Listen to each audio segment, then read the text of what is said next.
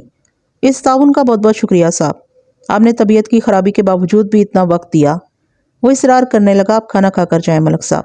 میں کھانے سے زیادہ کھا چکا ہوں، فی الحال میں منڈی بلال گنج جاؤں گا، ہو سکتا ہے سودی شاہ سے کوئی اہم بات معلوم ہو جائے۔ وہ نکاحت بھرے لہجے میں بولا، آپ کوشش کر کے دیکھ لیں، ویسے مجھے نہیں امید وہ کل اس طرف گیا ہو۔ اگر اس کا ایسا کوئی پروگرام ہوتا تو مجھ سے ضرور ذکر کرتا۔ قانونی کارروائی تو ہر حال میں ضروری ہے نا؟ میں نے اٹھتے ہوئے کہا، فوری طور پر اپنے قابل اعتماد بندوں کو امتیاز شیخ کی تلاش میں دوڑا دیں، اور جیسے ہی کوئی خاص بات معلوم ہو مجھ تک اس کی اطلاع ضرور پہنچائیں۔ کاش میں آپ کو رخصت کرنے کے لیے حویلی کے دروازے تک جا سکتا۔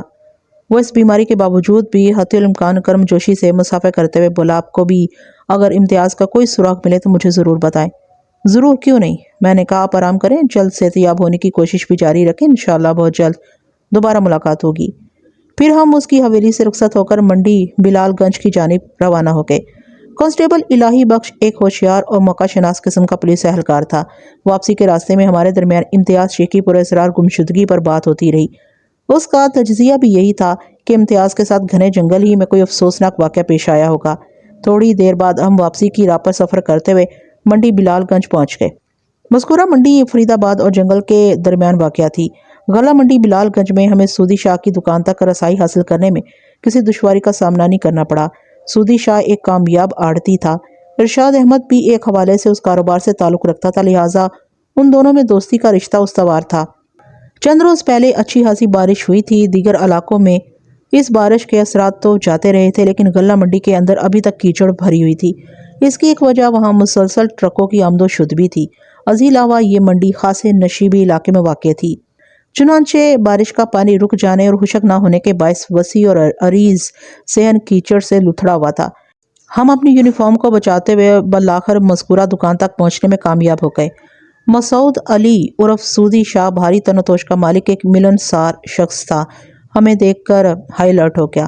پولیس یونیفارم کا اپنا ایک رعب و دبدبہ ہوتا ہے۔ پھر جب میں نے اپنا تعارف کرایا تو وہ اور بھی متاثر ہو گیا۔ میرا نام ملک صفدر حیات ہے۔ میں نے کہا، یہ سارا علاقہ میرے تھانے کی حدود میں آتا ہے۔ میں کیس کی تفتیش کے سلسلے میں آپ سے ملنے آیا ہوں۔ وہ ہمیں اپنے ساتھ دکان کے دفتری حصے میں لے گیا۔ یہاں پر مکمل پرائیویسی حاصل تھی۔ اس کی دکان ایک بڑے سے اونچی چھت والے ہال پر مشتمل تھی، جس کا عقبی حصہ غلے کے اسٹور روم کے طور پر استعمال ہوتا تھا، جبکہ سامنے والے حصے میں یہ دفتر اور دوسرے ضروری امور کے لیے ایک برآمدہ نما جگہ خالی چھوڑ دی گئی تھی۔ دکان کے باہر منڈی کے صحن میں اس وقت بھی 2 ٹرک کھڑے تھے، جن پر لوڈنگ کا سلسلہ جاری تھا۔ لگ بھگ نصف درجن پانڈی اناج سے بھری بوریاں اپنی پیٹھ پر لاد کر اسٹور روم سے ٹرک تک پہنچانے میں مصروف تھے۔ سودی شاہ سے ہماری ملاقات انہی ٹرک کے قریب ہوئی تھی۔ آپ بتائیں ملک صاحب، سودی شاہ نے میری جانب متوجہ ہوتے ہوئے کہا، آپ کس قسم کی تفتیش کے سلسلے میں مجھ سے ملنے آئے ہیں؟ میں نے نہایت ہی مختصر مگر جامع الفاظ میں اسے اپنی آمد کی غرض و غایت سے آگاہ کر دیا۔ میری بات سن کر وہ گہری فکر میں ڈوب گیا۔ اس سے پہلے کہ وہ کچھ بولتا میں نے چال چل دی۔ شاہ صاحب، میں ابھی ارشاد احمد سے مل کر آ رہا ہوں، میں نے ٹھوس لہجے میں کہا۔ امتیاز علی اسی کے پاس آیا ہوا تھا۔ اس کی حویلی سے رخصت ہوتے وقت اس نے اس خیال کا اظہار کیا تھا کہ وہ آپ سے بھی ملتا ہوا جائے گا۔ یہ غلط بیانی میں نے مصلحت کی بنا پر کی تھی، حالانکہ اس نے ایسا کچھ نہیں کہا تھا۔ میرا تیر نشانے پر لگا۔ بعض اوقات اندھیرے میں چھوڑا ہوا تیر بھی بڑا کاری ثابت ہوتا ہے۔ سودی شاہ کی تشویش مزید گہری ہوگی۔ اس بات میں گردن ہلاتے ہوئے اس نے جواب دیا، ہاں مجھے یہ تو پتا چلا ہے کہ وہ یہاں کل آیا تھا، لیکن اتفاق ہے کہ میں اس وقت دکان پر موجود نہیں تھا، اس لیے میری اس سے ملاقات نہیں ہو سکی۔ وہ لمحے بھر کو متوقف ہوا، پھر دفتر سے باہر نگاہ دوڑاتے ہوئے بولا، ٹھہریں جناب، میں منشی افضل کو بلاتا ہوں۔ اس دفتر کی ایک دیوار میں خاصا بڑا شیشہ نصب تھا جس کے طفیل بھر کا منظر دیکھا جا سکتا تھا۔ لوڈنگ کی کارروائی اس شیشے میں سے صاف نظر آ رہی تھی۔ سودی شاہ اپنی کرسی سے اٹھا اور دفتر کا دروازہ کھول کر اس نے آواز لگائی، بوٹے، اوئے بوٹے، ادھر آ، جلدی آ۔ سودی شاہ نے ابھی منشی افضل کو بلانے کی بات کی تھی، لیکن وہ آواز کسی بوٹا نامی شخص کو دے رہا تھا۔ اس سے پہلے کہ میرا دماغ کسی الجھن کا شکار ہوتا، اس نے خود ہی وضاحت کر دی، منشی افضل سامنے کہیں نظر نہیں آ رہا، شاید وہ ٹرکوں کی دوسری جانب کھڑا ہے۔ اس کی بات ختم ہوئی ہی تھی کہ بوٹا حاضر ہو گیا۔ وہ ایک دبلا پتلا سا لڑکا تھا۔ سودی شاہ نے اسے کہا، اوئے کاکا، جا دوڑ کے منشی صاحب کو بلا لا۔ پھر وہ میری طرف متوجہ ہوتے ہوئے بولا، امتیاز کے آنے کے بارے میں مجھے منشی افضل نے بتایا تھا، میں آپ کے سامنے اس سے بات کر لیتا ہوں۔ افضل جب دفتر میں آیا تو سودی شاہ نے اس سے کہا، منشی جی یہ اس علاقے کے تھانے دار ہیں اور آپ سے امتیاز شیخ کے بارے میں چند سوالات کرنا چاہتے ہیں، لیکن پہلے آپ ان کے چائے پانی کا بندوبست کر دیں۔ اس کی ضرورت نہیں شاہ صاحب، میں نے ایک ہاتھ کے اشارے سے اسے منع کرتے ہوئے کہا، ہم ابھی حویلی سے سب کچھ کھا پی کر آئے ہیں، آپ خواہ تکلف نہ کریں۔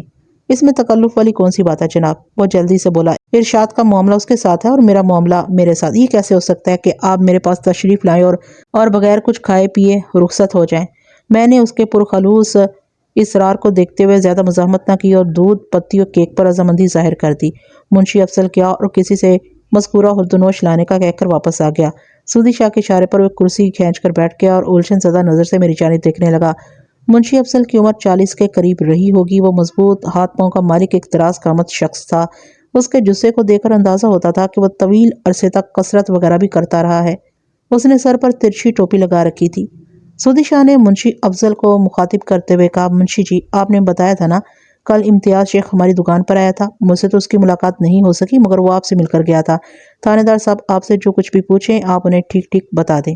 سودی شاہ نے ابھی تک منشی کو امتیاز شیخ کو پیش آنے والے واقعے کے بارے میں کچھ نہیں بتایا تھا۔ منشی کی آنکھوں میں تیرنے والی تشویش میرے کچھ پوچھنے سے پہلے ہی اس کی زبان پر آ گئی۔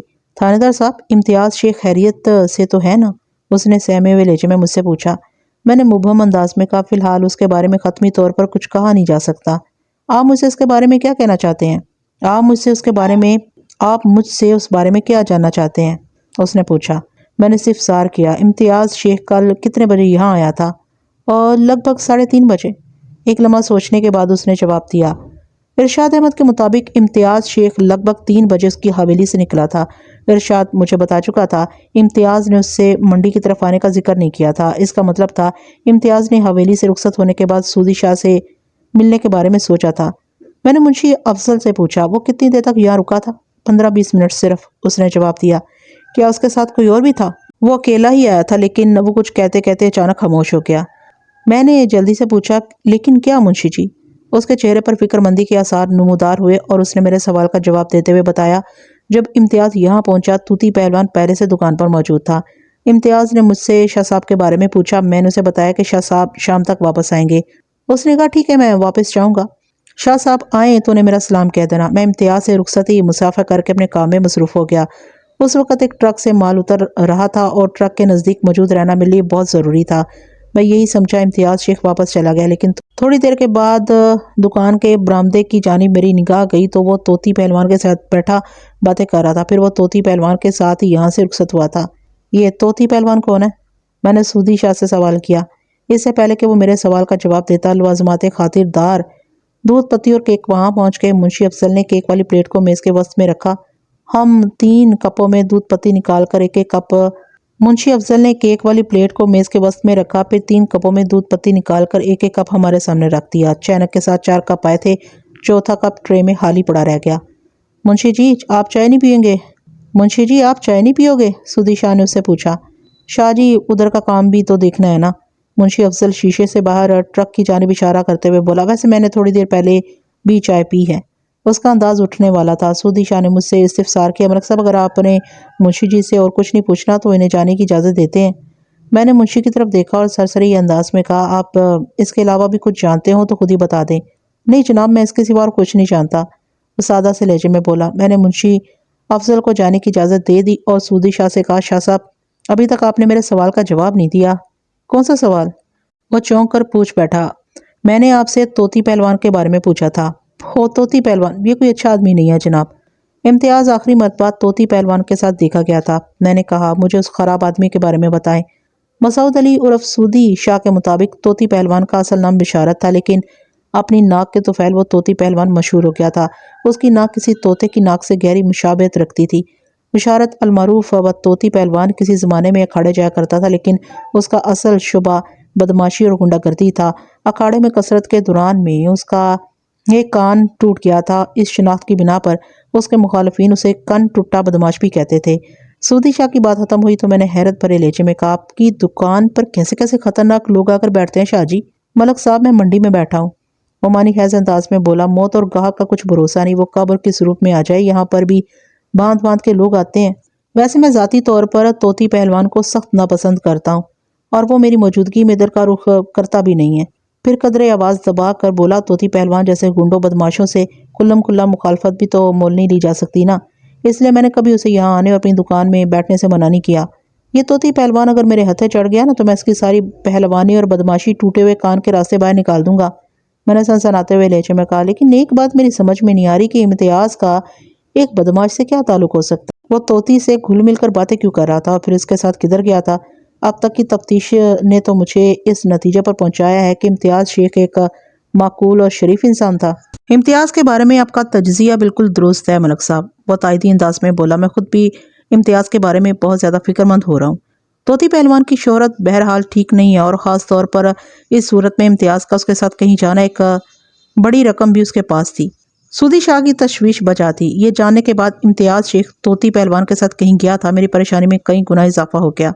میرے ذہن میں فوری طور پر یہی خیال لپکا کہ ہو نہ ہو امتیاز شیخ کی پر اسرار گمشدگی میں طوطی بدماش کا کوئی ہاتھ ہو سکتا ہے۔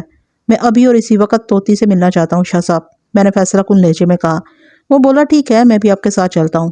تھوڑی دیر بعد ہم غلہ منڈی کی حدود سے نکل کر طوطی پہلوان کے ڈیرے کی طرف جا رہے تھے۔ راستے میں سودی شاہ نے مجھے بتایا کہ طوطی پہلوان کے ڈیرے پر جوا وغیرہ بھی ہوتا تھا، شراب اور مجرا بھی وہاں کے معمولات میں شامل ہیں۔ علاقے کے لوگ اسے ڈرتے ہیں، اس لیے کوئی اس کے خلاف شکایت لے کر تھانے نہیں جاتا۔ میں نے کہا، چلو کوئی بات نہیں، اب تو میں خود یعنی پورا تھانہ چل کر اس کے ڈیرے پر جا رہا ہوں، دیکھتا ہوں کہ وہ بے بستہ بدماش ہے یا پے پینسل پہلوان۔ سودی شاہ نے کہا، میرا ذہن ابھی تک کسی بات پر گھوم رہا ہے کہ امتیاز شیخ طوطی کے ساتھ کیوں گیا تھا۔ اگر کل ہی مجھے یہ بات پتہ چل جاتی تو اب تک میں اس سلسلے میں اچھی خاصی تفتیش کر چکا ہوتا۔ دیر آئے تو درست آئے، میں نے گھمبیر انداز میں کہا، کل نہ صحیح آج تو تفتیش کا آغاز ہو ہی گیا نا، اللہ کرے وہ بدبخت ہمیں ڈیرے پر مل جائے، سودی شاہ نے کہا۔ میں نے خیال میں ڈوبے ہوئے لہجے میں کہا، ایسے ڈیروں پر جوا، شراب، مجرا وغیرہ کی محفلیں عموماً رات کو سجائی جاتی ہیں۔ رنگے ہاتھوں طوطی شاہ کو پکڑنے تو میں پھر کبھی رات ہی میں آؤں گا، فی الحال تو امتیاز شیخ کا سراغ لگانا ہے۔ ویسے آپ نے ایک بات بالکل صحیح کہی ہے۔ میں نے تھوڑا توقف کیا، پھر مزید کہا، اگر یہ طوطی پہلوان آج میرے ہتھے چڑھ جاتا ہے تو پھر اس کی بدبختی میں کوئی کلام باقی نہیں رہے گا۔ طوطی کا ڈیرا منڈی سے زیادہ فاصلے پر نہیں تھا، جلدی ہم اس ڈیرے پر پہنچ گئے۔ ہم اس وقت سرکاری وردی میں تھے، لہٰذا جس بھی گلی سے گزرتے لوگ حیرت، دلچسپی اور تشویش کے ملے جلے تاثرات سے ہمیں دیکھتے۔ طوطی کا ڈیرا آبادی سے ہٹ کر ایک طرف واقع تھا۔ ہمارے گھوڑے اس ڈیرے سے بھی 100 گز دوری تھے کہ میں نے ایک شخص کو بھاگ کر ڈیرے کے داخلی دروازے میں غائب ہوتے دیکھا۔ اس منظر نے مجھے چونکا دیا، تاہم میں نے اس سلسلے میں سودی شاہ کو کچھ نہ بتایا۔ میں ابھی تک خود کچھ نہیں سمجھ پایا تھا، اسے کیا بتاتا۔ ہم ڈیرے کے دروازے کے سامنے پہنچ کر گھوڑوں سے نیچے اترے، پھر کانسٹیبل الہی بخش نے میری ہدایت پر عمل کرتے ہوئے دروازے پر دستک دی۔ 3 دستک رائگاں گئیں، چوتھی دستک پر دروازہ بڑے محتاط انداز میں کھل گیا۔ مجھے یہ سمجھنے میں ذرا دقت محسوس نہ ہوئی کہ دروازہ کھولنے والا پہلی ہی دستک پر وہاں پہنچ گیا تھا اور دروازے کے پیچھے کھڑا ہو کر پتہ نہیں کس بات کا انتظار کر رہا تھا۔ بہرحال کھلے ہوئے دروازے میں مجھے جو صورت دکھائی دی اس نے مجھے مزید چونکا دیا۔ یہ وہی شخص تھا جسے چند لمحے پہلے میں نے اس ڈیرے میں داخل ہوتے دیکھا تھا۔ اس وقت میں اس کا چہرہ تو واضح طور پر دیکھ نہیں سکا تھا، تاہم مخصوص رنگ کے لباس کے باعث میں نے اسے فوراً پہچان لیا۔ اس شخص نے گہرے نیلے رنگ کا شلوار قمیض پہن رکھا تھا۔ جی، آپ کو کس سے ملنا؟ اس شخص نے ہراساں انداز میں بولنا شروع کیا ہی تھا کہ میں نے اس کی بات کاٹتے ہوئے خالص تھانے دارانہ لہجے میں کہا، میں تمہارے اسی باپ سے ملنے آیا ہوں جس سے تم ہماری آمد کی اطلاع دینے کے لیے ابھی ڈیرے میں داخل ہوئے ہو۔ میں سمجھا نہیں۔ طوطی کو باہر بھیجو، میں نے قطع کلامی کرتے ہوئے فنکار سے مشابہ آواز میں کہا۔ طوطی جی تو ڈیرے پر نہیں ہے، منظور ہے، باہر کون ہے؟ ڈیرے کے اندر سے کسی نے کرخت آواز میں پوچھا۔ بھاجی پولیس آئی ہے، منظور نامی اس شخص نے کرخت آواز والے کو بتایا۔ یہ لوگ طوطی جی کے بارے میں پوچھ رہے ہیں۔ میں نے سوالیہ نظر سے سودی شاہ کی طرف دیکھا۔ اس موقع پر اس نے ہنسی زد فہمی کا مظاہرہ کیا اور پوری قطعیت سے نفی میں سر ہلا دیا۔ میں نے نگاہ کے اشارے میں اس سے پوچھا تھا، کیا کرخت آواز میں ڈیرے کے اندرونی حصے میں بولنے والا طوطی پہلوان ہی ہے؟ اس کی گردن کی منفی جنبش نے مجھے بتایا کہ وہ طوطی پہلوان نہیں تھا۔ اسی اثنا میں وہ کرخت آواز دوبارہ ابھری۔ اچھا منظورے میں آ کر دیکھتا ہوں۔ ٹھیک ہے بھا شوکت، منظورے نے ہماری طرف دیکھتے ہوئے کہا۔ مجھے یوں محسوس ہوا جیسے اندر کوئی گڑبڑ ہونے والی ہے۔ میں بڑی سرعت سے آگے بڑھا اور ایک زوردار دھکا مار کر ڈیرے کے دروازے کو کھول دیا۔ منظورہ جو دروازے کے دونوں پٹ تھامے کھڑا تھا، اس دھکے کی تاب نہ لا سکا اور پست کے بال ڈیرے کے اندرونی حصے میں گرا۔ میں بھرا مار کر اندر داخل ہو گیا۔ اگلے ہی لمحے الہی بخش اور سودی شاہ بھی میری تقلید میں ڈیرے کے اندر پہنچ گئے۔ الہی بخش تو تھا ہی پولیس والا، لیکن ہماری میت نے سودی شاہ کو بھی خاصا بہادر بنا دیا تھا۔ اگر میں اس موقع پر وہاں موجود نہ ہوتا تو سودی شاہ طوطی پہلوان کے ڈیرے پر ایسی جرأت کا مظاہرہ کرنے کے بارے میں سوچ بھی نہیں سکتا تھا۔ میرا سامنا سب سے پہلے اسی شخص سے ہوا، منظورے نے جسے بھا شوکت کہہ کر مخاطب کیا تھا۔ غیر ارادی طور پر میری نگاہ اس شخص کے دونوں سلامت کان سودی شاہ کے اندازے کی تصدیق کرتے تھے۔ وہ شخص کن ٹوٹا بدماش طوطی پہلوان نہیں تھا۔ آواز کی طرح اس کی صورت بھی خاصی کرخت تھی، بلکہ اس چہرے کو ڈراؤنا کہنا زیادہ مناسب تھا۔ بگڑے ہوئے خد و خال کے علاوہ اس کی رنگت بھی توے کو شرماتی تھی۔ وہ بھائی کی بجائے کوئی بھاؤ بھوت نظر آتا تھا۔ ہم جس انداز میں ڈیرے کے اندر داخل ہوئے، اس نے بھا شوکت کو بری طرح بوکھلا دیا۔ وہ کیا بات ہی کرتا رہ گیا اور میں اس کے سر پر پہنچ گیا۔ پھر اس کی آنکھوں میں دیکھتے ہوئے انتہائی صفاقی سے استفسار کیا، تمہارا وہ باپ کن ٹوٹا اور دم کٹا طوطی کہاں ہے؟ میرے جارحانہ تیوروں نے اسے دہلا دیا۔ لکنت زدہ لہجے میں بولا، وہ نہیں ہے۔ کہاں گیا ہے وہ؟ میں نے استفسار کا سلسلہ جاری رکھا۔ طوطی جی ذرا وزیر نگر گئے ہیں، اس نے بتایا۔ یہ ذرا تو تم اس طرح کہہ رہے ہو جیسے باقی کا طوطی یہاں پر ہی رکھا ہوا ہے، میں نے طنزیہ لہجے میں کہا۔ وہ وزیر نگر کب گیا ہے اور اس کی واپسی کا کیا پروگرام ہے؟ شوکت نامی اس ڈراؤنی صورت والے شخص نے سہمے ہوئے انداز میں میرے سوال کا جواب دیا۔ طوطی جی آج صبح ہی وزیر نگر گئے ہیں اور ان کی واپسی کل ہی ہوگی۔ اس کی عدم موجودگی میں تم ڈیرے کا نظام سنبھالتے ہو؟ جی ہاں، وہ ہکلاہٹ آمیز لہجے میں بولا۔ میں نے دریافت کیا، اس ڈیرے پر ایسا کون سا کاروبار کھلا ہوا ہے جس کا انتظام تمہیں سنبھالنا پڑتا ہے؟ کچھ نہیں جناب، اس نے مجھے چکر دینے کی کوشش کی۔ میں نے جارحانہ انداز میں کہا، دروغوئی کا مظاہرہ کر کے تم خود کو جیل کی صلاحوں کے پیچھے پہنچوانے کی کوشش کرے ہو شوکت؟ وہ گھبرا گیا، اضطراری لہجے میں بولا، آپ یقین کریں تھانے دار صاحب، یہاں پر کوئی بھی غیر قانونی کام نہیں۔ بکواس بند کر، لنگور کی اولاد! میں نے اس کے گال پر ایک زناٹے دار تھپڑ رسید کر دیا۔ وہ سناٹے میں آ گیا اور سراسیمہ نظر سے مجھے دیکھنے لگا۔ میں نے کڑک کر کہا، نامعقول انسان! مجھے پکی اطلاع ملی ہے کہ طوطی پہلوان کے اس ڈیرے پر جوا ہوتا ہے، شراب اور شباب کی محفلیں بھی سجائی جاتی ہیں۔ کیا میں غلط کہہ رہا ہوں؟ جواب دینے کی بجائے بھاؤ شوکت نے دزدیدہ نظر سے سودی شاہ کی طرف دیکھا، جیسے اس ڈیرے کے بارے میں تمام تر اطلاعات مجھے اسی نے فراہم کی ہوں۔ جب وہ خاموش رہا تو میں نے اس کی آنکھوں میں دیکھتے ہوئے دھمکی آمیز لہجے میں کہا، سودی کی طرف کیا دیکھ رہے ہو؟ یہ بھی اس وقت زیر تفتیش ہے، تمہارے بعد اس کا نام اور نمبر آئے گا۔ اگر تم اسے پولیس کا مخبر سمجھ رہے ہو تو یہ تمہاری سنگین غلط فہمی ہوگی۔ اس نے باری باری ہم سب کی طرف دیکھا اور متذبذب انداز میں تھوک نگل کر رہ گیا۔ میں نے سلگتے ہوئے لہجے میں کہا، تم زبان کھولنے پر تیار ہو یا میں تمہیں گرفتار کر کے اپنے ساتھ لے جاؤں؟ پولیس سے تعاون کی صورت میں تمہاری جان بچ سکتی ہے، بولو کیا کہتے ہو؟ بات ختم کرتے ہی میں نے کانسٹیبل الہی بخش کی طرف دیکھا اور تحکمانہ لہجے میں کہا، تم فوراً اس ڈیرے کی تلاشی لو، میں شوکت سے نپٹ کر ادھر ہی آ رہا ہوں۔ میں اس ڈیرے پر طوطی پہلوان سے ملنے گیا تھا تاکہ گمشدہ امتیاز شیخ کے بارے میں معلومات حاصل کر سکوں، اور ابھی تک میں نے شوکت سے اس سلسلے میں کوئی سوال نہیں کیا تھا۔ یہاں جو بھی کاروائی ہو رہی تھی وہ ایک سنسنی خیز ٹریلر کے سوا کچھ نہیں تھا۔ یہ ٹھیک ہے کہ وہ ڈیرہ میرے تھانے کی حدود میں آتا تھا اور وہاں پر چند غیر اخلاقی جرائم کا سلسلہ بھی جاری تھا، لیکن میں ان معاملات کو بعد میں دیکھنا چاہتا تھا۔ میری اس دھواں دھار کاروائی نے شوکت اور منظورے کے اوسان خطا کر دیے۔ اس وقت ان دونوں کے سوا ڈیرے پر اور کوئی بھی نہیں تھا، لہٰذا کسی گھرے ہوئے شکار کی مانند انہیں ہتھیار ڈالنا ہی پڑے۔ جناب، اس میں میرا کوئی قصور نہیں، شوکت گھگیانے لگا، میں تو حکم کا غلام ہوں جی، طوطی جی کا حکم ٹال کر زندہ کیسے رہیں؟ اوئے لام لنگور کے تخم، میں نے گرج کر کہا، تمہیں اس کن ٹوٹے دم کٹے بدماش کے حکم کا بڑا خیال ہے اور اس مالک کے حکم کے خلاف چل رہے ہو جس نے تمہیں پیدا کیا ہے۔ تم حکم کے غلام ہو تو میں چھتر مار مار کر تمہیں اینٹ کی دگی بھی بنا سکتا ہوں، کیا سمجھے؟ وہ نہ پائے رفتن نہ جائے ماندن ایسی صورتحال کا شکار تھا، لہٰذا مجھ سے تعاون کرتے ہی بنی۔ میں نے اس کی رہنمائی میں طوطی پہلوان کے ڈیرے کا جائزہ لے ڈالا اور جو بھی قابل گرفت شے نظر آئی اسے بحق کے سرکار اپنے قبضے میں لے لیا۔ شوکت ابھی تک یہی سمجھ رہا تھا کہ میں نے ان کے جوئے شراب کے اڈے پر چھاپا مارا ہے۔ میں نے اسے اسی عام فہمی میں مبتلا رہنے دیا اور اپنے ضروری مسائل پر اس سے گفتگو کرنے لگا۔ میں عارضی طور پر تمہیں اور منظورے کو اپنے ساتھ تھانے لے کر جاؤں گا۔ میں نے اسے گھستے ہوئے کہا تھا کہ تم دونوں طوطی پہلوان کے خلاف گواہی دینے کے لیے محفوظ رہو۔ تمہارے بیانات کے بعد میں طوطی کو گرفتار کر کے تمہیں آزاد کر دوں گا، ٹھیک ہے نا؟ اس نے اس بات میں سر ہلایا اور بولا، آپ ہمیں سلطانی گواہ بنا لیں گے؟ فی الحال میرا یہی ارادہ ہے، میں نے سرسری انداز میں کہا۔ تم دونوں بھی طوطی پہلوان کے جرائم میں شریک رہے ہو، اس لیے تم لوگوں کی بریت کے لیے یہ وعدہ معاوضہ گواہ کا چکر چلانا ہی ہوگا۔ آپ کی بڑی بڑی مہربانی مائی باپ، شوکت نے ممنونیت سے کہا۔ میں نے اس کی آنکھوں میں جھانکتے ہوئے ٹھوس انداز میں کہا، اگر تم چاہتے ہو میں اسی طرح تم پر مہربان رہوں تو اب میں تم سے جو بھی سوال کروں اس کا ٹھیک ٹھیک جواب دینا۔ آپ پوچھیں سرکار، میں کوئی غلط بیانی نہیں کروں گا۔ کیا طوطی پہلوان واقعی وزیر نگر گیا ہوا ہے؟ جی ہاں، میں نے آپ سے جھوٹ نہیں بولا، اور وہ کل سے پہلے واپس نہیں آئے گا۔ وہ مجھے یہی بتا کر گیا ہے۔ ذرا سوچ کر بتاؤ۔ میں نے بدستور اسے گہری نظر سے گھورتے ہوئے جراح کا سلسلہ جاری رکھا۔ کل شام 4 بجے سے لے کر رات گئے تک تم کہاں تھے؟ میں ادھر ڈیرے پر ہی موجود تھا جناب، وہ الجھن زدہ لہجے میں بولا۔ میں نے کہا طوطی پہلوان دوپہر کے وقت ڈیرے سے غائب تھا، پھر وہ 4 بجے کے بعد واپس آیا تھا۔ کیا میں غلط کہہ رہا ہوں؟ نہیں جناب، آپ بالکل صحیح کہہ رہے ہیں، شوکت نے تائیدی انداز میں کہا۔ وہ کم و بیش 4:30 بجے واپس لوٹا تھا۔ کیا وہ اس وقت اکیلا ہی تھا؟ میں نے سوال کیا۔ نہیں، وہ جلدی سے بولا، پھر خاموش ہو گیا۔ کیا بات ہے، تم چپ کیوں ہو گئے؟ میں نے دھاڑ سے مشابہ آواز میں کہا۔ اگر وہ اکیلا نہیں تھا تو؟ میں نے سوالیہ انداز میں جملہ ادھورا چھوڑا تو وہ جز بز ہوتے ہوئے بولا، اس کے ساتھ ایک اور بندہ بھی تھا۔ میں نے اپنی تسلی کی خاطر پوچھا، کیا تم اس بندے کو جانتے ہو؟ نہیں جناب، میں نے اسے پہلی مرتبہ دیکھا تھا، اس نے بتایا۔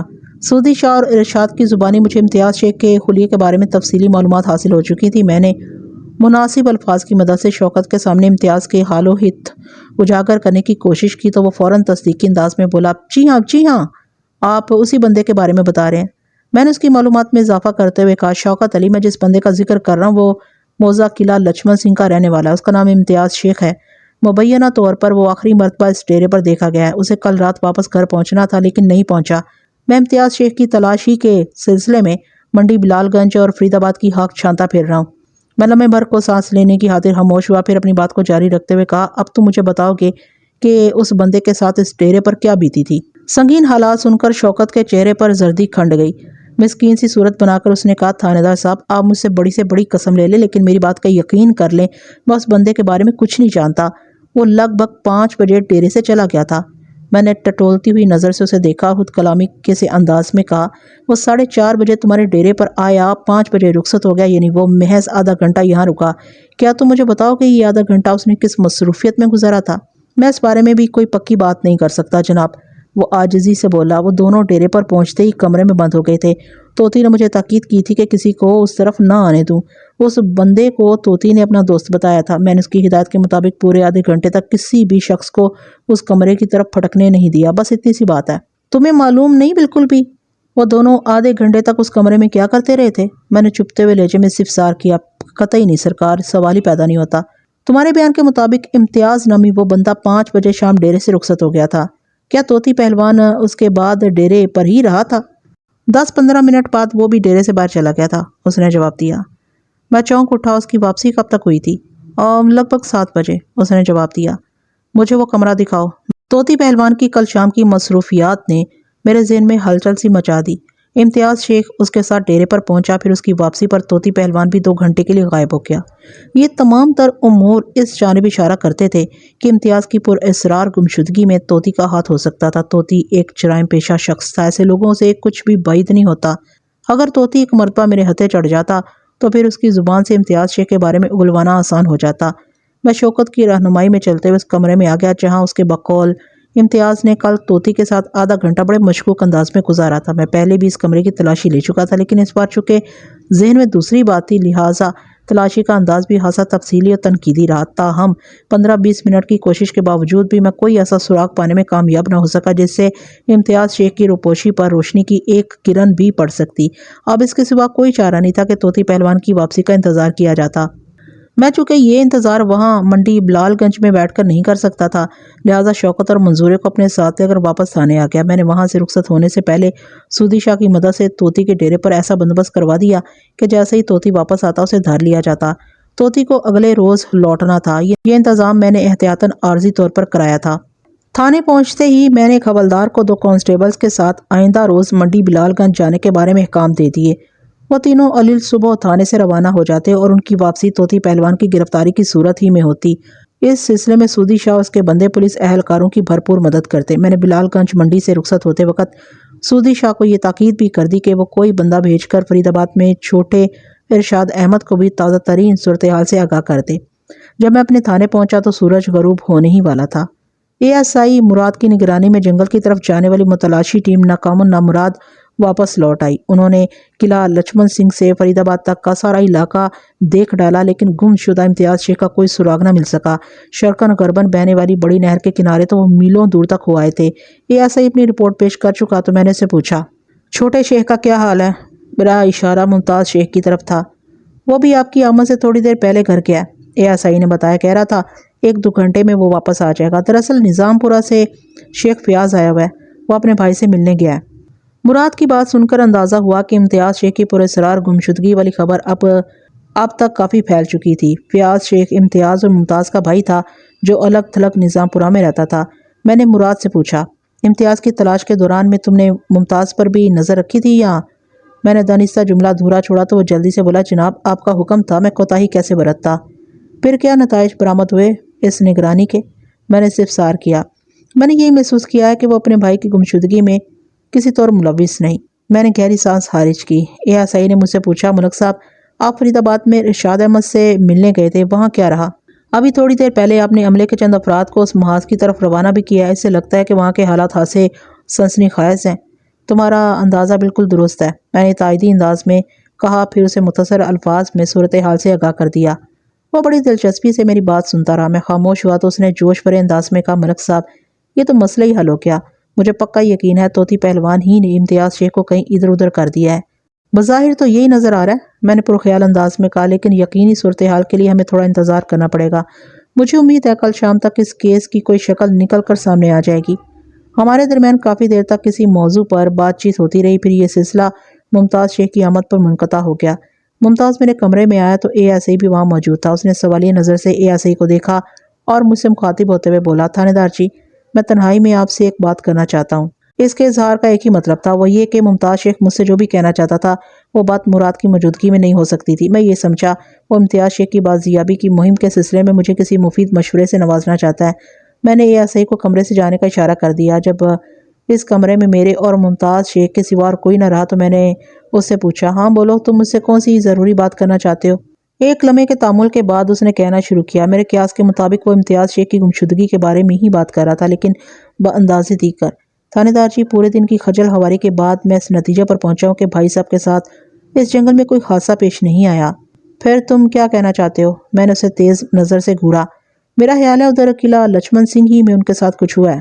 میں سیدھا ہو کر بیٹھ گیا اور کریدنے والے انداز میں پوچھا، اب ذرا کھل کر بات کرو ممتاز شیخ۔ اس نے چوکنا نظر سے ادھر ادھر دیکھا اور آزدارانہ انداز میں بولا، مجھے بھابھی خدیجہ پر شک ہے جناب۔ یہ کیا کہہ رہے ہو؟ میں اچھل پڑا۔ تمہارا مطلب ہے خدیجہ نے خود ہی اپنے شوہر کو کہیں غائب کر دیا یا کروا دیا ہے؟ جی ہاں، میں کچھ ایسے ہی محسوس کر رہا ہوں، وہ سرگوشیانہ لہجے میں بولا۔ میں آج صبح خدیجہ سے مل چکا ہوں اور اس کی حالت کو بھی اچھی طرح ملاحظہ کیا ہے۔ میں نے کہا، وہ اپنے شوہر کی گمشدگی پر بے حد پریشان ہے۔ تم بالکل غلط انداز میں سوچ رہے ہو ممتاز شیخ۔ جناب میں نے جو محسوس کیا وہ آپ کے سامنے بیان کر دیا، وہ شاکی لہجے میں بولا۔ اس پر یقین کرنا نہ کرنا آپ کی مرضی پر منحصر ہے۔ میں نے پوچھا، تم کس بنا پر اپنی بھابھی کو مورد الزام ٹھہرا رہے ہو؟ تھاندار صاحب آپ نہیں جانتے خدیجہ کتنی تیز عورت ہے۔ وہ بھابھی کے لیے اپنے دل میں چھپی نفرت اور کدورت کو سامنے لاتے ہوئے بولا، اس چالاک عورت نے بھائی صاحب کو پورے خاندان سے کاٹ کر رکھ دیا ہے۔ یہ کسی وقت کچھ بھی کر سکتی ہے، وہ دولت کی خاطر کسی بھی انتہا کو جا سکتی ہے۔ دولت کی خاطر؟ میں نے استجابیہ نظر سے اپنے سامنے بیٹھے ممتاز کو دیکھا۔ تم کس دولت کا ذکر کر رہے ہو؟ میری معلومات کے مطابق 3000 روپے والے معاملے سے صرف 3 افراد واقف تھے، یعنی رقم دینے والا ارشاد احمد، رقم وصول کرنے والے امتیاز شیخ اور اس کی بیوی خدیجہ، جسے اتنا معلوم تھا کہ اس کا شوہر 3000 روپے لینے فرید آباد ارشاد احمد کے پاس گیا ہے۔ اور اب یہ ممتاز شیخ بھی دولت کا ذکر کر رہا تھا۔ یہ بات میرے لیے حیران کن تھی۔ خدیجہ اور ممتاز شیخ میں سخت ترین دشمنی پائی جاتی تھی۔ یہ تو سوچنا ہی حماقت ہوتا کہ بھابھی نے دیور کو رقم والی بات بتائی ہوگی۔ اس نے میرے سوال کے جواب میں بتایا، مجھے پتہ چلا ہے بھائی صاحب کسی سے ایک تگڑی رقم لے کر آنے والے تھے۔ 3000 روپے کوئی معمولی رقم تو نہیں ہوتی ہے نا؟ تمہیں یہ بات کس نے بتائی تھی؟ میں نے اس کی آنکھوں میں دیکھتے ہوئے پوچھا۔ بس جی ادھر ادھر سے اڑتے ہوئے میں نے بھی سن لی۔ وہ بے نیازی سے بولا۔ میں نے کہا یہ خبر کوئی پتنگ نہیں ہے جو ادھر ادھر اڑتی پھر رہی ہو۔ وہ خاموش نظر سے مجھے دیکھتا چلا گیا۔ میں نے سمجھانے والے انداز میں کہا تم خواہ مخواہ اپنی بھابھی پر شک کر رہے ہو، میرا خیال ہے وہ اس معاملے میں سب سے زیادہ بے قصور ہے، بلکہ مظلوم ہے کہیں تو زیادہ مناسب ہوگا۔ وہ مایوسی سے گردن ہلاتے ہوئے بولا تھانے دار صاحب میں نے تو عرض کیا ہے نا کہ یہ آپ کی مرضی پر منحصر ہے کہ میری بات کا یقین کریں یا نہ کریں۔ میں نے اپنے محسوسات آپ تک پہنچا دی ہیں اور میں بھی تم سے جو کچھ کہہ رہا ہوں وہ بے بنیاد نہیں۔ میں نے ایک ایک لفظ پر زور دیتے ہوئے کہا شاید تمہیں تازہ ترین حالات کی خبر نہیں ہے۔ تازہ ترین حالات؟ وہ چونک کر میری طرف دیکھنے لگا۔ جواب میں نے اسے فرید آباد اور منڈی بلال گنج میں اپنی کارروائی سے آگاہ کر دی اور آخر میں کہا طوطی پہلوان کے دو کارندے شوکت علی اور منظور اس وقت میرے تھانے کے حوالات میں بند ہیں۔ مجھے امید ہے کل تک طوطی پہلوان بھی قانون کی گرفت میں آ جائے گا، پھر تمہارے بھائی کی گمشدگی کا راز بھی کھل کر سامنے آ جائے گا۔ آپ نے تو ادھر کے حادثے سنسنی خیز حالات بتائے ہیں۔ وہ حیرت سے دیدے پھاڑ کر مجھے دیکھتے ہوئے بولا میں پھر بھی یہی کہوں گا کہ خدیجہ کو آپ ضرور چیک کریں، اس کے گھر کی تلاشی کوئی نیا رنگ دکھا سکتی ہے۔ تمہارا مطلب ہے خدیجہ نے اپنے شوہر کو گھر کے اندر کہیں چھپا رکھا ہے؟ میں نے اسے کڑی نظر سے گھورا۔ ایسا ہو بھی سکتا ہے جناب، وہ عجیب سے لہجے میں بولا، اور یہ بھی ممکن ہے جن 3000 روپے کا ذکر ہو رہا ہے وہ رقم گھر کے اندر سے ہی برآمد ہو جائے۔ میں نے کھوجتی ہوئی نگاہ سے چند لمحات تک اس کی آنکھوں چہرے کے تاثرات کو پڑھنے کی کوشش کی، پھر ٹھہرے ہوئے لہجے میں کہا ممتاز شیخ تم ایک بے بنیاد بات کر رہے ہو۔ بہرحال میں تمہاری اس بات کو یکسر رد نہیں کروں گا۔ میں پہلے بھی خدیجہ کے گھر سے ایک چکر لگا کر آ چکا ہوں، کل تفصیلی تلاشی بھی لے ڈالوں گا۔ ہاں مجھے اجازت دیں تھانے دار صاحب۔ وہ اٹھ کر کھڑا ہو گیا۔ گھر میں نظام پورہ سے چند مہمان آئے ہوئے ہیں، ان کو بھی دیکھنا ہے۔ میں نے کہا مجھے پتہ چلا ہے تم سے بڑا بھائی فیاض شیخ نظام پورہ سے آیا ہوا ہے۔ جی ہاں میں انہی مہمانوں کا ذکر کیا ہے، وہ جلدی سے بولا۔ میں نے پوچھا فیاض شیخ اس معاملے کے بارے میں کیا کہتا ہے؟ وہ خدیجہ کے رویے پر سخت برہم ہے۔ کیوں؟ خدیجہ نے اس کے ساتھ ایسا کیا کر دیا ہے؟ میں نے استفسار کیا۔ وہ بتانے لگا فیاض بھائی امتیاز بھائی کی گمشدگی کا سن کر قلعہ لچمن سنگھ آئے تھے اور جب وہ ان کے گھر گئے تو خدیجہ نے دروازہ ہی نہیں کھولا۔ بولی تم سب لوگ میرے دشمن ہو، میں کسی کی بھی شکل نہیں دیکھنا چاہتی، دفع ہو جاؤ یہاں سے۔ وہ لمحے بھر کو متوقف ہوا، پھر اپنی بات مکمل کرتے ہوئے بولا بھائی فیاض کو اس رویے سے سخت تکلیف پہنچی اور وہ خاموشی کے ساتھ میرے گھر آ گئے۔ اب آپ ہی بتائیں ایسے ہوتے ہیں رشتہ دار؟ ہم اپنے بڑے بھائی کے دشمن کیسے ہو سکتے ہیں؟ کیا خدیجہ نے فیاض کے ساتھ واقعی ایسا کیا ہے؟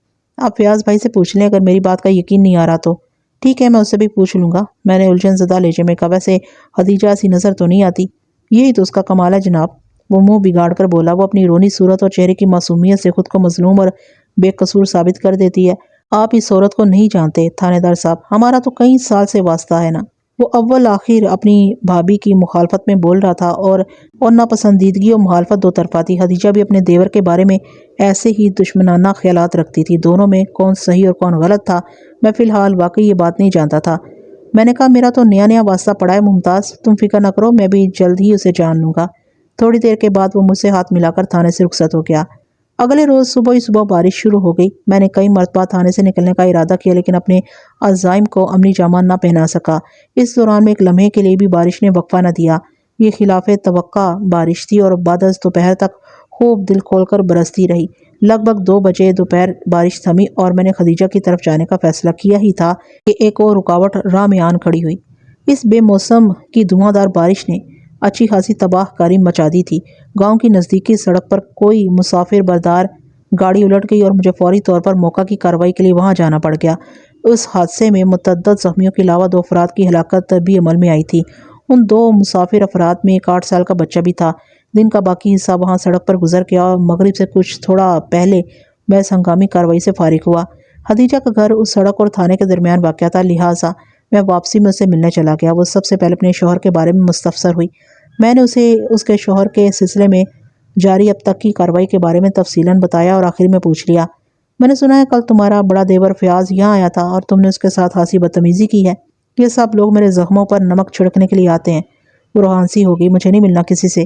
میں نے کہا جہاں تک میں نے سنا ہے فیاض ممتاز سے خاصا مختلف ہے، اس کے ساتھ تم لوگوں کی کوئی ناراضی وغیرہ بھی نہیں۔ آپ بالکل ٹھیک کہتے ہیں تھانے دار صاحب، وہ تائیدی انداز میں بولی۔ یہ سچ ہے کہ مجھے فیاض بھائی سے کوئی بڑی شکایت نہیں، لیکن کل ممتاز کے ساتھ انہیں دیکھ کر پتہ نہیں کیوں میرا دماغ خراب ہو گیا اور میں نے انہیں بھی الٹی سیدھی سنا دی۔ میں یہی سمجھی تھی کہ ممتاز انہیں سکھا پڑھا کر میرے پاس لایا ہوگا۔ مجھے اس شخص کی شکل سے بھی شدید نفرت ہے اور اسی کو دیکھ کر میں نے فیاض کے ساتھ بھی بدسلوکی کر ڈالی۔ بعد میں مجھے اپنے رویے پر افسوس بھی ہوا۔ کیا فیاض کے ساتھ ممتاز بھی یہاں آیا تھا؟ میں نے پوچھا۔ اس نے اس بات میں جواب دیا، یہ بات ممتاز نے مجھے نہیں بتائی تھی۔ میں نے خدیجہ سے ممتاز وغیرہ کا ذکر کرنا مناسب نہ سمجھا ورنہ وہ خواہ بھڑک اٹھتی۔ میں نے معتدل لہجے میں کہا، بہرحال تم نے فیاض کے ساتھ کچھ اچھا نہیں کیا۔ اس نے خاموشی سے گردن جھکا لی۔ وہ شام ہونے سے پہلے کا وقت تھا اور فضا میں اتنی روشنی باقی تھی کہ میں گھوم پھر کر خدیجہ کے گھر کو دیکھ سکتا تھا۔ میں فوری طور پر اپنے کام میں مصروف ہو گیا۔ خدیجہ میرے اس رویے سے خاصی الجھی ہوئی تھی۔ اس نے مجھ سے پوچھا بھی کہ میں پورے اسرار انداز میں اس کے گھر کی تلاشی کیوں لے رہا ہوں، اور میں نے اسے یہ کہہ کر ٹال دیا کہ یہ ضروری کارروائی ہے، اسے اس سلسلے میں فکرمند ہونے کی چندہ ضرورت نہیں۔ تمام کمروں کے علاوہ میں نے گھر کے صحن کا بھی بغور جائزہ لے ڈالا، لیکن مجھے وہاں سے کوئی بھی ایسا سراغ نہ مل سکا جس سے اس بات کی طرف شک جاتا کہ امتیاز شیخ کی پورے اسرار گمشدگی میں کسی بھی حوالے سے خدیجہ کا ہاتھ ہو۔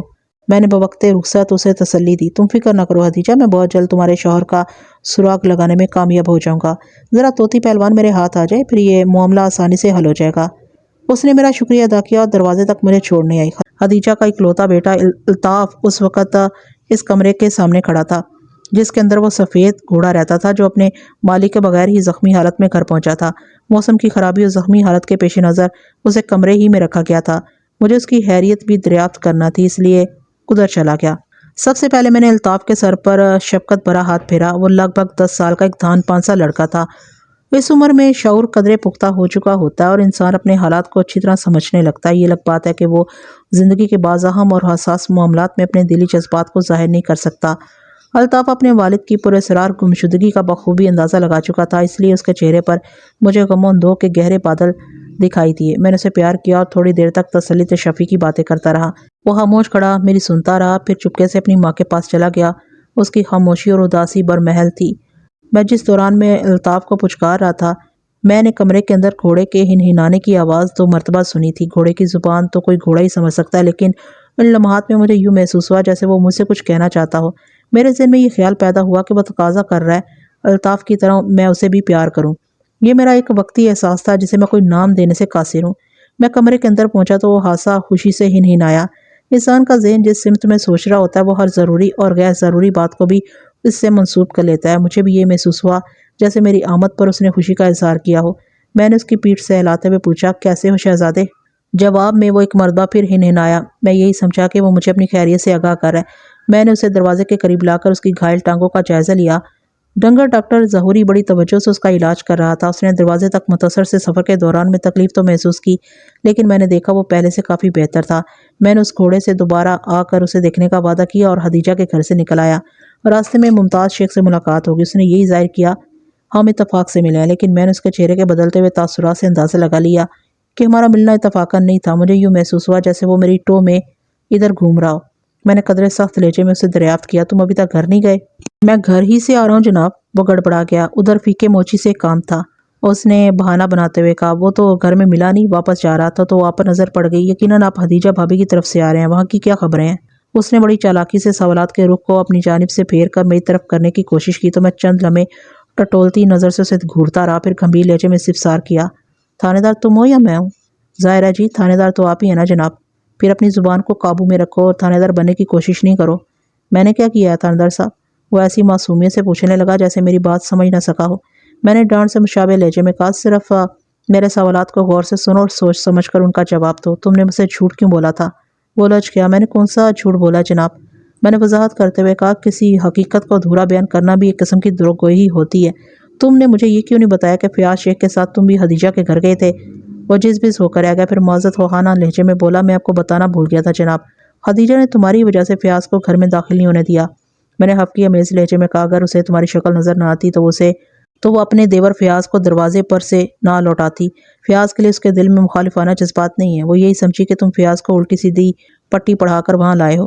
خدیجہ میرے بارے میں ہمیشہ بدگمان رہتی ہے۔ وہ برا سا منہ بناتے ہوئے بولا، فیاض کے ساتھ اگر وہ مجھے بھی گھر میں بٹھا لیتی تو اس کا کون سا نقصان ہو جاتا؟ میں بھی تو فیاض کی طرح اس کا دیور ہوں۔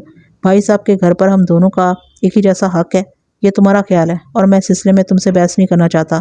بہرحال خدیجہ ایسا نہیں سمجھتی اور میری معلومات کے مطابق امتیاز شیخ بھی تمہیں وہ اہمیت نہیں دیتا جو فیاض شیخ کو حاصل ہے۔ یہی تو مصیبت ہے نا جناب، وہ حفقی امیز لہجے میں بولا۔ پتہ نہیں ان لوگوں کو مجھ سے ایسی کون سی دشمنی ہے، دوستی اور دشمنی کا حساب کتاب تم بعد میں کرتے رہنا۔ میں نے وارننگ دینے والے انداز میں کہا، تمہیں میں یہی تاکید کروں گا کہ خدیجہ کی ٹو میں رہنا چھوڑ دو ورنہ میں تمہارے خلاف قانونی چارہ جوئی کے لیے مجبور ہو جاؤں گا۔ ٹھیک ہے تھانے دار صاحب، وہ مسکین سی صورت بنا کر بولا، میں آپ کے اس حکم کو یاد رکھوں گا۔ میں نے ایک فوری خیال کے تحت اس سے پوچھ لیا کہ فیاض شیخ اس وقت تمہارے گھر میں موجود ہے؟ فیاض شیخ امتیاز شیخ کا بھائی تھا اور میری معلومات کے مطابق ان دونوں بھائیوں کے درمیان ناخوشگوار تعلقات بھی نہیں تھے۔ وہ اگر بھائی کی گمشدگی کا سن کر نظام پورہ سے قلعہ لچمن سنگھ آ ہی گیا تھا تو اس سے مل لینا ضروری تھا۔ ممکن ہے امتیاز کی بازیابی کے ذیل میں سے کوئی اشارہ مل جاتا۔ ممتاز شیخ نے میرے سوال کے جواب میں کہا، بھائی فیاض تو واپس بھی چلا گیا ہے۔ وہ کب گیا ہے؟ بے سختہ میرے منہ سے نکلا۔ جب میں تھانے سے گھر پہنچا تو وہ جانے کے لیے تیار بیٹھا تھا۔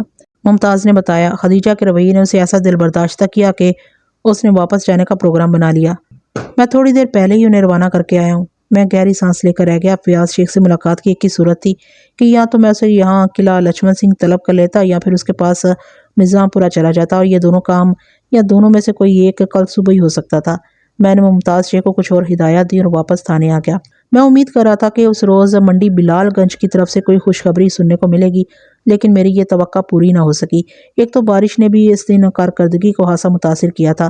البتہ اگلے روز دوپہر کے وقت وہ پولیس ٹیم واپس آ گئی تھی جسے میں نے طوطی پہلوان کی گرفتاری کے لیے منڈی بلال گنج روانہ کیا تھا۔ اس روز مارچ کی غالباً 26 تاریخ تھی۔ امتیاز شیخ کی گمشدگی کی رپورٹ 24 مارچ کی صبح خدیجہ نے درج کروائی تھی۔ امتیاز روزے گزشتہ یعنی 23 جنوری کی شام سے غائب تھا۔ پولیس ٹیم کے ساتھ سودی شاہ بھی آیا تھا، اور سب سے خوش خبری کی بات یہ تھی کہ وہ پارٹی طوطی پہلوان کو گرفتار کر کے اپنے ساتھ لے آئی تھی۔ وہ بدبخت آج صبح ہی وزیر نگر سے واپس لوٹا تھا، اس لیے ایک دن کی تاخیر ہو گئی۔ میں نے اس حوالدار کو اپنے کمرے میں بلا لیا جو طوطی پہلوان کو گرفتار کر کے یہاں تک لایا تھا۔ اس نے میرے پاس آ کر بڑے جوشیلے انداز میں اطلاع دی، ملک صاحب، آپ کا مطلوبہ مجرم حاضر ہے۔ میں نے اس کارنامے پر اس کی کارکردگی کو مناسب الفاظ میں سراہا اور اس سلسلے میں ہم سوالات کرنے کے بعد پوچھا، وہ کن ٹوٹا بدماش گمشدہ امتیاز شیخ کے بارے میں کیا بتاتا ہے؟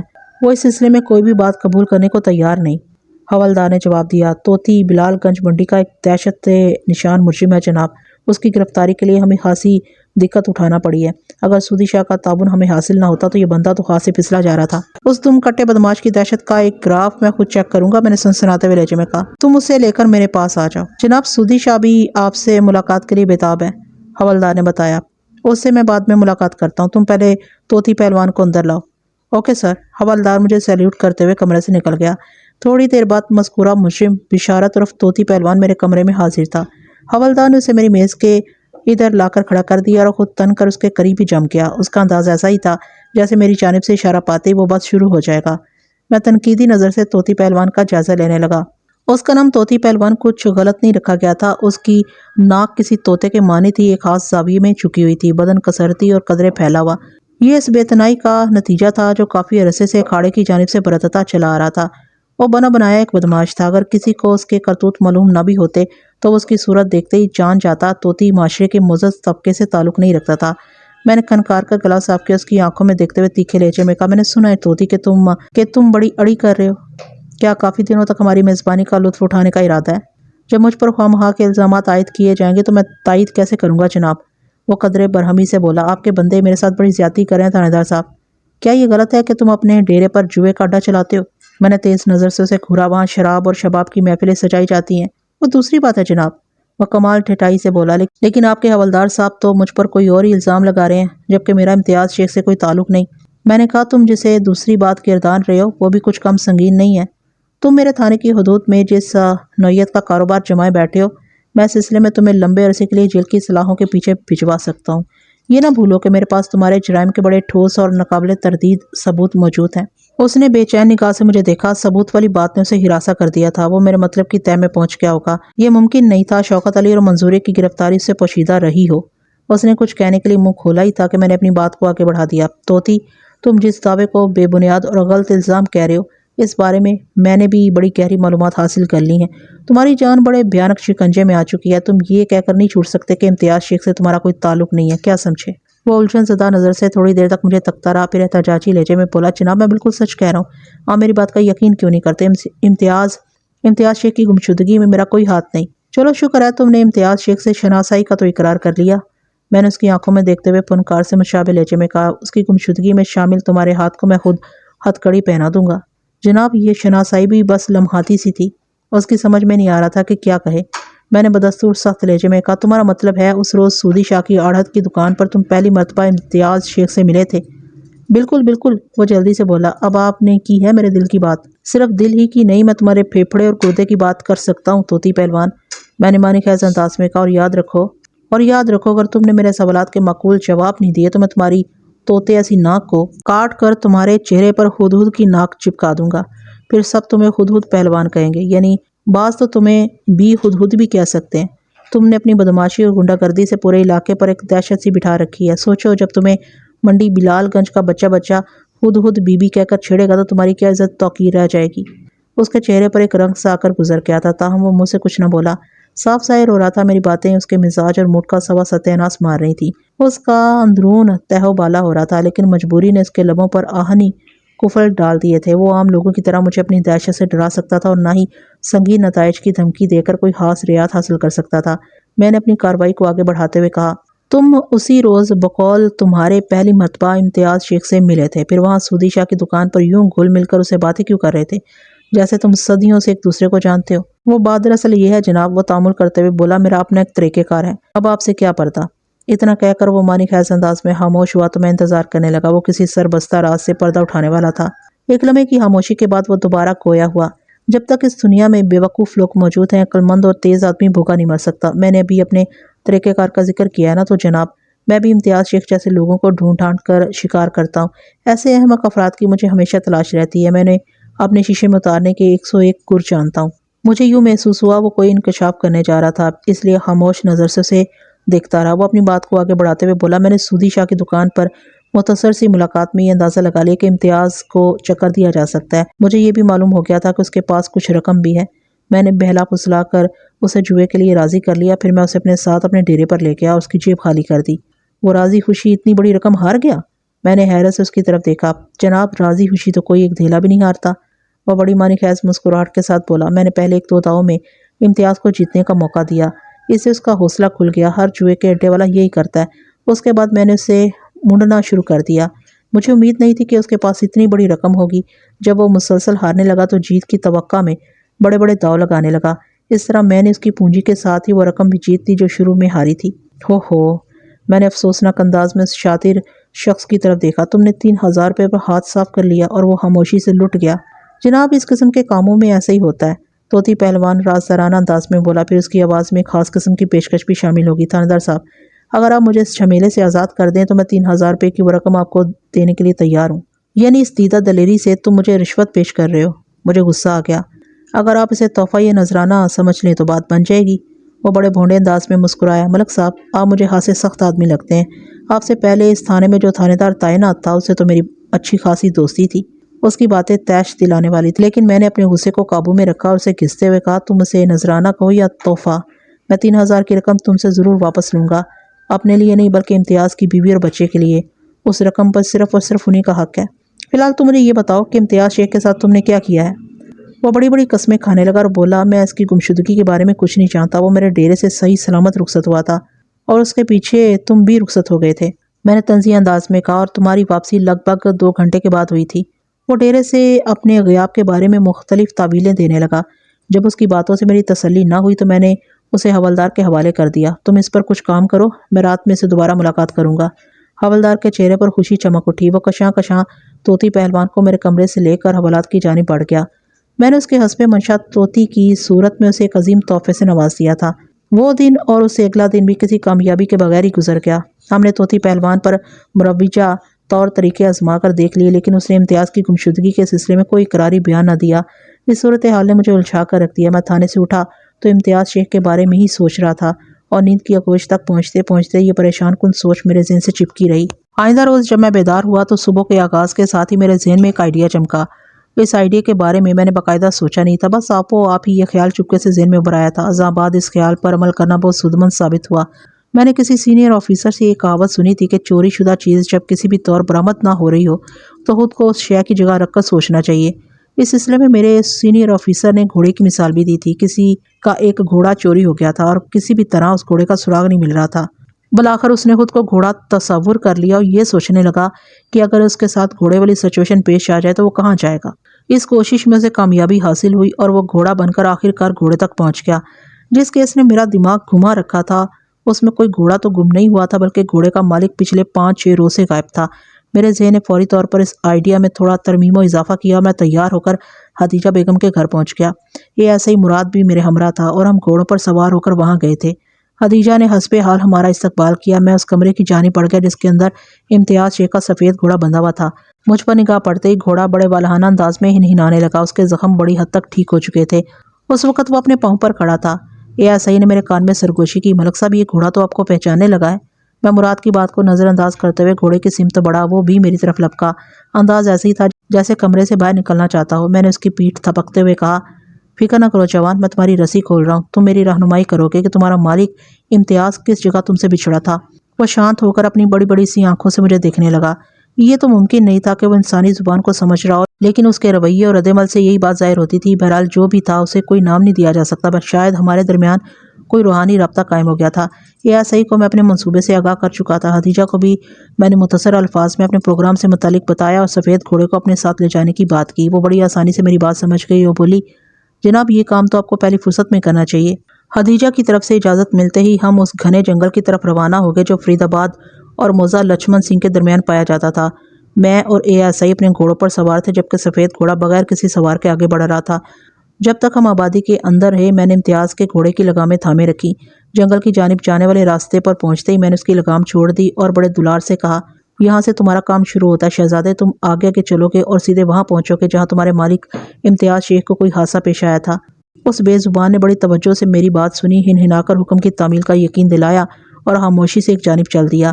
ASI نے حیرت کا اظہار کرتے ہوئے کہا، ملک صاحب میں نے ایسا فرما بردار گھوڑا پہلے کہیں دیکھا نہیں ہے۔ میں بھی زندگی میں پہلی مرتبہ دیکھ رہا ہوں، میں نے گمبھیر انداز میں کہا۔ وہ سنجیدگی سے بولا، اس کی پراعتماد چال سے ظاہر ہوتا ہے کہ یہ ہمیں کسی منزل پر پہنچا کر ہی دم لے گا۔ اللہ تمہاری زبان مبارک کرے، میں نے کہا۔ ہمیں پہلے اس گھوڑے سے مدد لینے کا خیال کیوں نہیں آیا؟ اس نے پوچھا۔ مراد قدرت کا کوئی کام خالی از مصلحت نہیں ہوتا، میں نے سوچ میں ڈوبے ہوئے لہجے میں کہا۔ یہ بھی تو دیکھو، یہ بے زبان پہلے چلنے کے قابل ہی کہاں تھا۔ مجھے یوں محسوس ہو رہا ہے کہ ہم اپنی منزل سے بہت قریب ہیں۔ آدھے گھنٹے کے بعد میرا یہ یقین عملی صورت اختیار کر کے ہمارے سامنے آ گیا۔ اس گھوڑے نے ہمیں نہر کے کنارے پہنچایا اور تھوڑا آگے نہر کے ساتھ ساتھ جاتے ہوئے ایک گڑھے کے پاس جا کر رک گیا۔ ہم اپنے گھوڑوں سے نیچے اترائے۔ ASI نے کہا، ملک صاحب یہ ہمیں کچھ بتانے کی کوشش کر رہا ہے۔ گھوڑا بار بار اس گڑھے کی جانب منہ کر کے مخصوص انداز میں ہنہنا رہا تھا۔ مذکورہ گڑھے میں بارش کا پانی بھرا ہوا تھا۔ میرے لیے گھوڑے کا بس اتنا سا اشارہ ہی کافی تھا۔ اس کے بعد مجھے اپنی عقل و احتیاط کے گھوڑے دوڑانا تھے اور میں نے ایسے ہی کیا۔ میں نے فوری طور پر ASI کو تھانے بھیج کر عملے کے چند افراد کو وہاں بلا لیا۔ پھر دوپہر تک اس گڑھے کا پانی باہر نکالنے کے بعد نیچے سے امتیاز شیخ کی لاش کو برآمد کر لیا گیا۔ اس کے جسم پر متعدد زخموں کے آثار ملے، غالباً یہ تیز دھار کلہاڑیوں کے زخم تھے جو بڑی بے دردی سے اسے لگائے گئے تھے۔ امتیاز شیخ کے لباس سے الجھی ہوئی سونے کی ایک زنجیر بھی گڑھے میں سے برآمد ہوئی۔ میں نے وہ زنجیر خدیجہ بیگم کو دکھائی تو اس نے صاف انکار کر دیا، وہ زنجیر امتیاز کی نہیں تھی۔ عذاب بعد میں نے اس طلائی زنجیر کی تلاش اور کھوج جاری رکھی، بالآخر اس کے مالک تک پہنچنے میں کامیاب ہو گیا۔ یہ کام کرنے میں مجھے 4-5 روز لگ گئے تھے۔ اس دوران میں امتیاز شیخ کو سپرد حق کیا جا چکا تھا۔ اس طلائی زنجیر کا مالک کوئی اور نہیں بلکہ مقتول کا چھوٹا بھائی ممتاز شیخ تھا۔ میں نے اسے گرفتار کر کے تفتیش کی چکی میں پیس ڈالا، بالآخر اسے اقبال جرم کرتے ہی بنی۔ اس نے بتایا کہ اسے کسی طرح 3000 کی رقم کے بارے میں سنگن مل گئی تھی۔ وہ بھائی اور بھابھی کے رویے سے سخت برگشتہ تھا۔ اس نے بیچ جنگل کے امتیاز شیخ کو لوٹنا چاہا۔ اس کارروائی کے لیے اس نے اپنے 2 ساتھیوں کا انتظام بھی کیا تھا۔ ان تینوں نے نقاب لگا رکھے تھے۔ وہ دونوں ساتھی پیش تھے جبکہ ممتاز تھوڑا پیچھے رہ کر ان کی رہنمائی کر رہا تھا۔ امتیاز کے پاس سے جب کوئی رقم برآمد نہ ہوئی تو انہوں نے ناکام ہو کر درندگی کا مظاہرہ کیا اور کلہاڑیوں کے وار کر کے اسے جان سے مار ڈالا۔ اس ظالمانہ کارروائی میں امتیاز کا گھوڑا بھی شدید زخمی ہو کر وہاں سے بھاگ گیا اور یہی زخمی گھوڑا بعد میں ممتاز کی گرفتاری کا سبب بن گیا۔ میں نے ممتاز کی نشاندہی پر اس کے دوسرے ساتھیوں کو بھی گرفتار کر کے بڑا ٹھیک ٹھاک فٹ کر دیا۔ وہ عدالت سے سزا پا کر جیل کی دیواروں کے پیچھے چلے گئے۔ آخر میں یہ بھی بتاتا چلوں کہ الطاف نے مجھے اپنی زندگی کے دوسرے دور کے جو حالات سنائے وہ اپنی جگہ ایک مکمل اور عبرتناک داستان ہے۔ پھر کبھی یہ کہانی بھی آپ کی خدمت میں پیش کروں گا بشرط زندگی۔ امید کرتی ہوں کہ آپ کو یہ کیس بھی پسند آیا ہوگا۔ اگر پسند آیا تو ویڈیو کو لائک، کمنٹ اور شیئر کرنا ہرگز مت بھولیے گا۔ مجھے اجازت دیجیے ایسی ہی کسی اچھی سی کہانی تک کے لیے اللہ حافظ۔